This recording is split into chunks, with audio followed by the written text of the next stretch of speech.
এমনকি ভারত সরকারের পক্ষ থেকে যে আমাদের কনভিন্স করানোর চেষ্টা করা যে যে ঘটনাটা ঘটেছে মুস্তাফিজের ক্ষেত্রে এটা একটা আইসোলেটেড ঘটনা, বা আমরা এটার জন্য সরি, আমরা এই ব্যবস্থা নিচ্ছি, তোমাদের দর্শক, তোমাদের সাংবাদিক, তোমাদের খেলোয়াড়দের জন্য কোনো রকম যোগাযোগের চেষ্টা করে না, কোনো রকম কনভিন্স করার চেষ্টা করে না। বলছি, ভারত সরকার কেন বাংলাদেশকে কনভিন্স করবে? বাংলাদেশ নিজে থেকে বলছে আমরা বিশ্বকাপ খেলবো না। এখানে ভারত কেন কনভিন্স করবে? কে খেলবে আর কে খেলবে না সেটা বাংলাদেশের নিজস্ব ব্যাপার। মুস্তাফিজুর রহমানকে ভারতের আইপিএল থেকে বের করা হলো, এটা কেন করা হয়েছে সেটা কি বাংলাদেশের ওই অশিক্ষিত মানুষটা কি ভুলে গেছেন?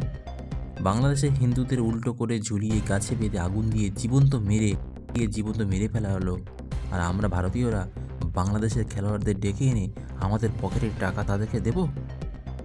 বাংলাদেশে হিন্দুদের দেবদেবী নিয়ে প্রত্যেকটা দিন অবমাননাকর কথা বলছেন, দেবদেবীর মূর্তি ভাঙচুর করছেন, আর আমরা বাংলাদেশের খেলোয়াড়দের ডেকে এনে আমাদের পকেটের টাকা তাদেরকে দেব?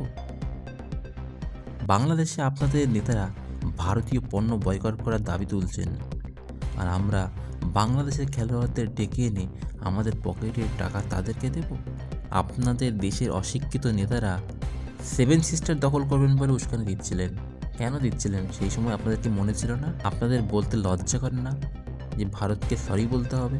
আপনারা দিনের পর দিন ভারত বিরোধিতা কাজকর্ম করবেন, পাকিস্তানের মুখে চুমু খাবেন, আর আমরা মুস্তাফিজুর রহমানকে ডেকে এনে আইপিএল খেলাবো আর তাকে আমাদের পকেটের টাকা তাদেরকে দেব? এই বুদ্ধি নিয়ে দেশ চালাচ্ছেন যত সব মূর্খের দল। বাংলাদেশ আজ নিজের দোষে না ডুবছে।